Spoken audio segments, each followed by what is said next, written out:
आई हा 2 अक्षरी शब्द, पण त्यात सगळं ब्रह्मांड साठवलेलं आहे. आईचं महात्म्य गाताना कवी यशवंतांनी हेच म्हटलेलं आहे, स्वामी तिन्ही जगाचा आई विना भिकारी. या कवितेत हीच महती वर्णिलेली आहे. आशय तोच, आविष्कार वेगळा. आईचं मन किती थोर असतं, किती पराकोटीचा त्याग करू शकतं, याची महती या कवितेतून आल्याशिवाय राहणार नाही. मन हिलावणारी, काळजाचा ठाव घेणारी अशी कविता आहे. या कवितेचं शीर्षक आहे आईचं काळीज. ऐका. अमृतरूपी वात्सल्याची आज सांगतो कथा, अश्रूनीही भिजली आहे आईची गाथा. असाच होता पुत्र लाडका एका मातेचा, तरुण होता छंद लागला त्याला प्रीतीचा. प्रीतीसाठी रोज घेतल्या किती आणा शपथा, अश्रूनीही भिजली आहे आईची गाथा. थोरा घरची पोर असे ती तिला न त्याचे मोल, थोरा घरची पोर असे ती तिला न त्याचे मोल. तरुण वेडा उदास झाला प्रीती जाईल फोल, कळेन त्याला काय करावे मनी झुरता झुरता. अश्रूनीही भिजली आहे आईची गाथा. प्रेमा वाचून जगू कसा मी शून्य दिशा दाही, सांग प्रिये तुझ काय हवे ते वाहीन मी पायी.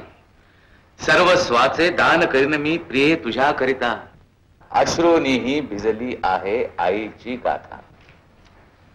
प्रिया बोलली हसून गाली शब्द नको व्यर्थ, माझ्यासाठी त्यागाची तू करशील का शर्थ.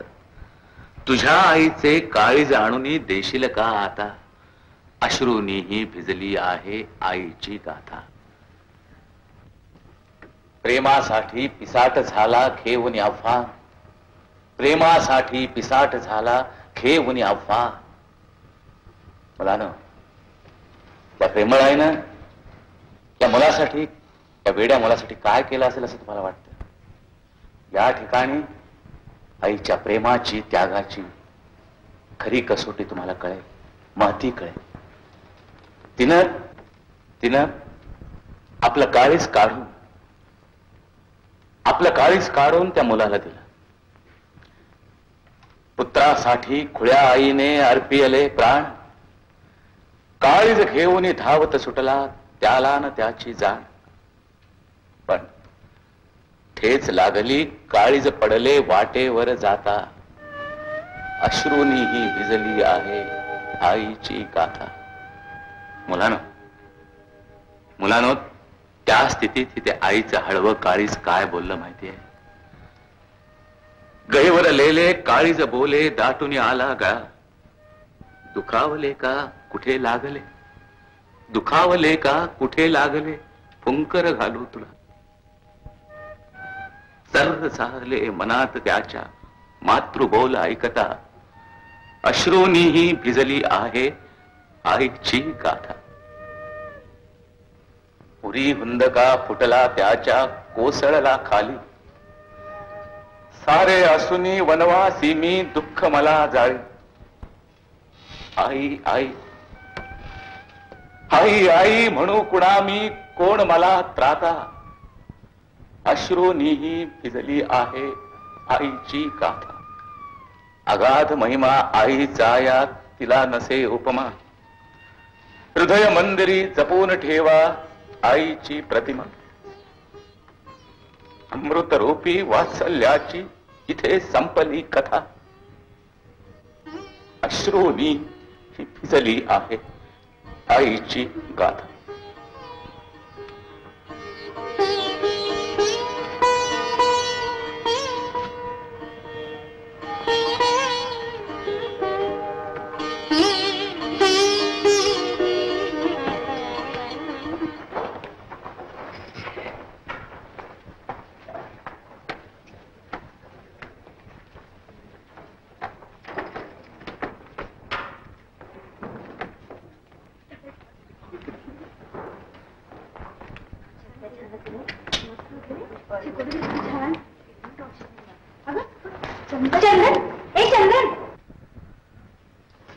चंदन, ए चंदन, अगं अशी का बसलीस? चल ना. अगं कविता ऐकून फार भारावलेली दिसते. खरंच का? आई सारखं दैवत नाही, कष्ट करावे तिनंच, खस्ता खाव्या तिनंच.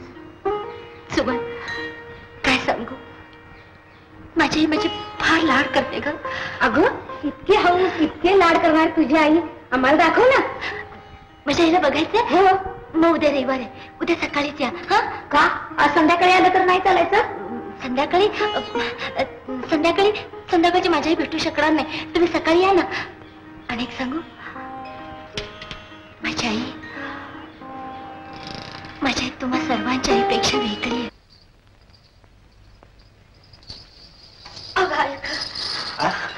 शालूबाई, अगं सकाळ बघत तब्येत बरी नाही म्हणते, मालकाला सांगून बारी कॅन्सल करायला लावूया का? सुट्टी घेऊया एक दिवस, बोलाव का मालका? अरे बाबा, बोलवायचा प्रश्नच नाही. यो बघितलं का पुस्तकाचा कसा ढीक पडलाय तो. पोरगी कॉलेजात जाते, खर्च वाढलाय. अरे बाबा तात्याराव, आईला कधी सुट्टी नसतेच. नसू दे सुट्टी, रजा घेऊया. नको, रजा नको घ्यायला. माझ्या पुरेला लई शिकवायचे, वकिली करायचे ते. म्हणजे ते एल बी म्हणते, म्हणजे तिला आपल्या वडिला कोर्टात जायला लागेल, काळा डागला घालून येऊ राहणार. घंटी झाली त्याला का पूर्ण लवकर चल बाई.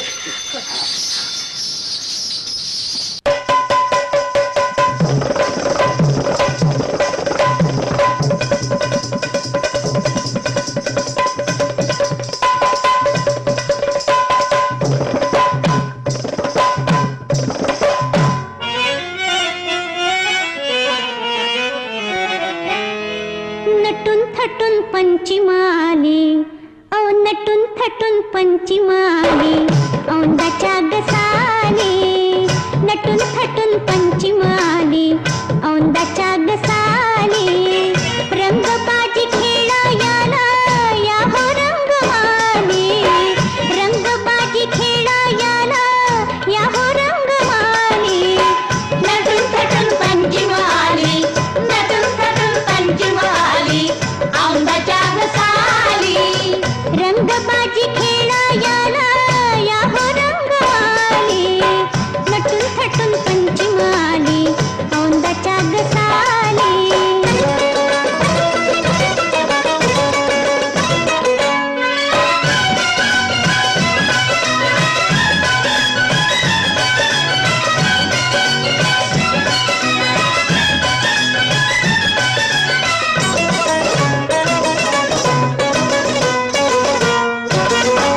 नजरेला भिडल्या नजरा, पापनी न केला मुजरा, पापनी न केला मुजरा, पापनी न केला मुजरा. नजरेला भिडल्या नजरा, पापनी न केला मुजरा. न्याहाळता तुमचा चेहरा डोळ्याला झाली. नटून थटून पंचमाली, नटून थटून पंचमाली औंदाच्या गसाली. रंगबाजी खेळायला या हो रंगमाली, नटून थटून पंचमाली औंदाच्या गसाली.